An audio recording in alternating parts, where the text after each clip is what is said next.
focus on who is receiving the action. So let's say a simple example.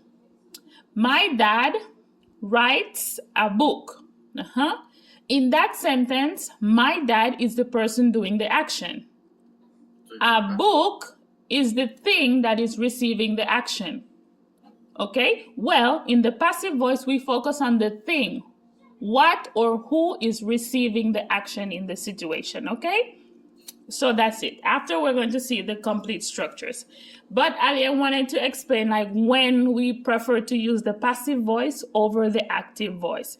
When you're writing a scientific paper, let's say at school you have to research a topic, and you have to quote different authors, researchers, investigators, and stuff like that, we prefer that you use the passive voice, okay?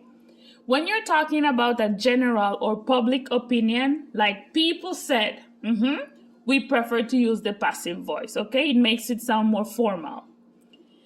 When the object is the more important thing in the sentence, okay? So the object is more important than the subject.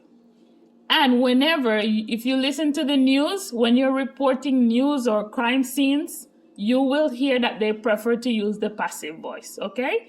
It kind of separates you from the situation. We call it impersonal distance, okay? And those are the reasons why we prefer to use the passive voice. Do you have any questions? No? Am I talking too fast? No. It's okay? Awesome. Okay, Ali. Perfect.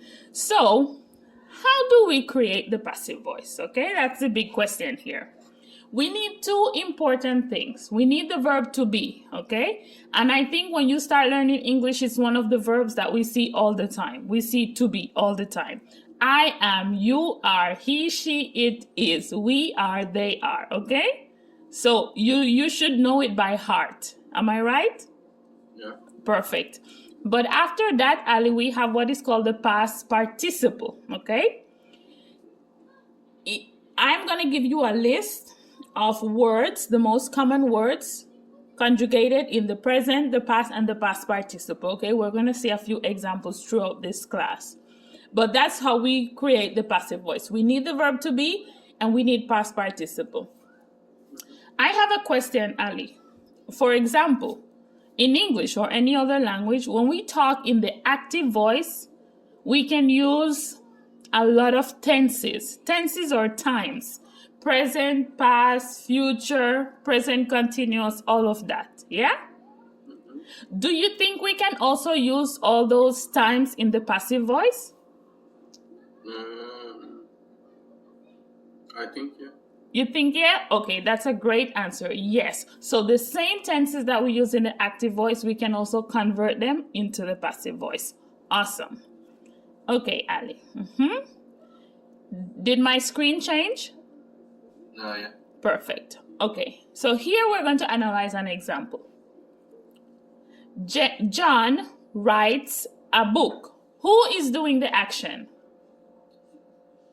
John. John. So if John is doing the action, he's the subject. Very good. What's the verb? Writes. Writes. And a book, what is a book? No, the subject.